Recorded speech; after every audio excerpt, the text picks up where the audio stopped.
Ken Jennings has responded to a Jeopardy! Viewer on Twitter who dogged the beloved game show for being factually incorrect on a clue. Last week, a question looking for golden retrievers classified the prized pooches as a working breed, which miffed a lot of fans. The Jeopardy! Skeptic had tweeted, "Incorrect today, the golden retriever is a member of the sporting group, not the working group." Ken, 48, replied to them, "Didn't say working group, it was working dog." Goldens are among the most common breeds for several types of working dog, including service animals. The user replied, "What a difference a day or word makes. Ah, I misread, tricky though, and stand corrected, thank you."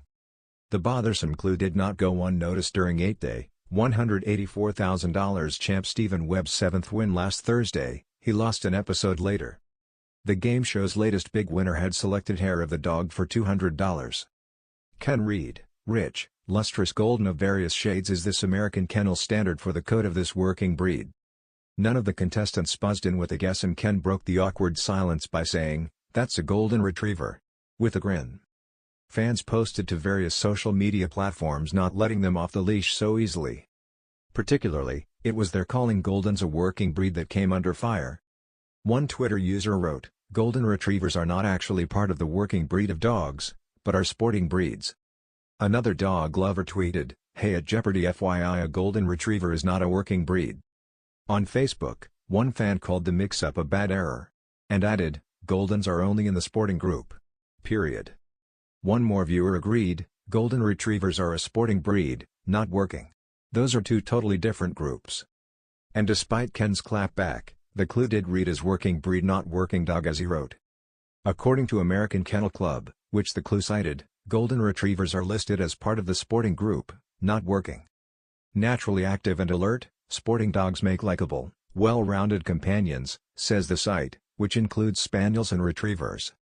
Questionable clues. Over the summer, Ken and actress Mayim Bialik, 47, were announced as the permanent replacements for the late, great Alex Trebek, who had hosted since 1984. The hosting announcement hasn't been the only big change for Jeopardy, as executive producer Michael Davis, who replaced the ousted Mike Richards, filled a job that before them hadn't changed hands in decades either. Meanwhile, the microscopes are out for the hardcore fans, and they've spotted plenty of other clues on the regularly airing show they haven't liked. Recently, a 26-word Final Jeopardy! Clue was clocked as the most poorly worded fans had ever seen. The show's producers misspelled an Edgar Allan Poe quote and also deeply angered audiences by using Brian Laundrie, who killed his girlfriend Gabby Petito last year, as a disgusting prompt. Most notably, the game show suffered a horrible glitch last week that spoiled an entire episode by displaying the contestants' winning scores at the beginning of a show.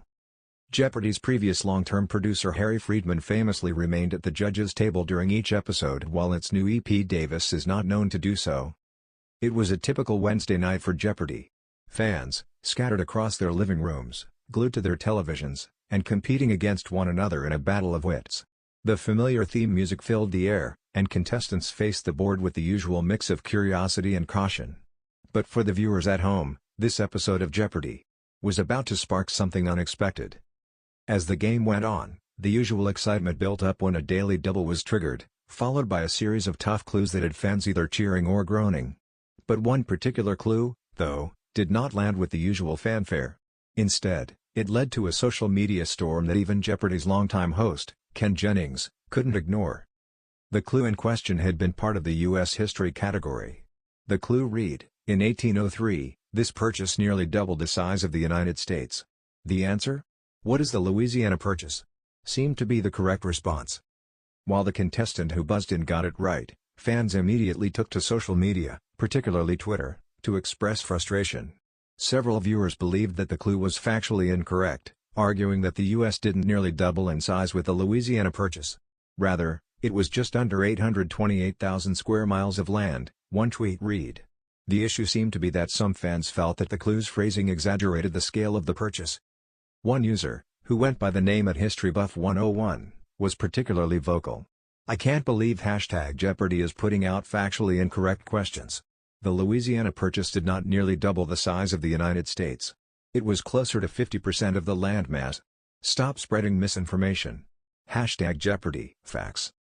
Ken Jennings, always quick to engage with fans on Twitter, responded without hesitation. The longtime Jeopardy! Host and trivia whiz, known for his witty remarks and approachable demeanor, wasn't about to let the moment pass. "History is a funny thing, isn't it?" Jennings tweeted in response, quoting the original tweet. While the land area was more than 828,000 square miles, the purchase did more than just add land. It opened up an entire new frontier for expansion. Nearly doubling, in this case, doesn't mean an exact measurement, but a historical shift. Trust me, the writers fact-checked this one. #Jeopardy! Logic. Jennings' response, typically calm yet assertive, set off a chain reaction of replies from fans who had their own take on the situation. Some supported the host's stance, while others doubled down on their critique of the clue. What ensued was a rare moment of online tension for a show that has long been revered for its educational value. One fan, at Quizmaster29, came to Jennings' defense. The history of the Louisiana Purchase is more than just math. The implication that the U.S. could have expanded from its relatively small eastern seaboard landmass to what we have now is, in a sense, doubling it. This was not a small addition. Other fans jumped in, pointing out that the U.S. had only about 16 states at the time, and the expansion opened up future possibilities for additional states, making the statement about nearly doubling quite fitting.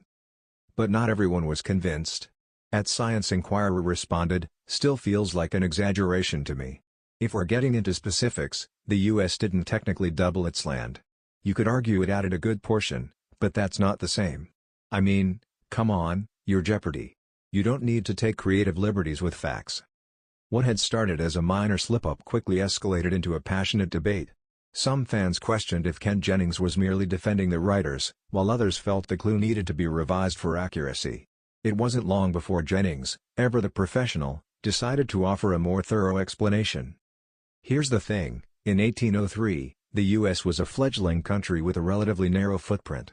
The Louisiana Purchase took that land and almost doubled it, not in a precise mathematical sense, but in a way that changed the nation's growth trajectory. So, yeah, the clue can be considered factually correct. It's an approximation of the historical shift that was critical for U.S. expansion. #Jeopardy! History. While Jennings' clarification was respected by some, others continued to feel that the phrasing of the clue was misleading, calling for a more precise framing to avoid future misunderstandings. But through all the back and forth, Jennings stood his ground with grace. "People have strong opinions about history, and that's a good thing," he added. "History isn't just facts and dates, it's about the way we frame the story and how that story resonates through time. So, yeah, nearly doubling is fair." #Jeopardy! Thoughts.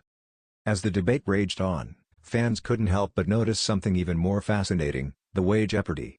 Had turned into a platform for more nuanced discussions about history, facts, and language. What started as a minor online squabble turned into a lesson on how historical events, even centuries-old ones, are interpreted differently depending on perspective. And in true Jeopardy! Fashion, fans returned to their trivia-loving roots. The next episode saw viewers tweeting about clues and answers with an even deeper understanding of the complexities of historical facts. The Louisiana Purchase controversy had sparked a wider conversation, and while Ken Jennings may not have completely swayed the critics, he had certainly earned the respect of those who valued a deeper dive into history's nuances. In the end, it was a reminder that even the smallest detail on Jeopardy! Can trigger a larger conversation. A simple clue about a historical event evolved into a teachable moment, demonstrating just how much fans of the iconic show care about accuracy and interpretation. And as for Ken Jennings? He was back to his usual role as the face of Jeopardy!, delivering the clues, handling the chatter, and embracing the complex world of trivia. Whether or not the clue would be revised, one thing was clear: Jeopardy! Had sparked another unforgettable moment in its long history of encouraging fans to think critically about the world around them. For now, though, the factually incorrect controversy had been put to rest, until the next trivia debate began, that is.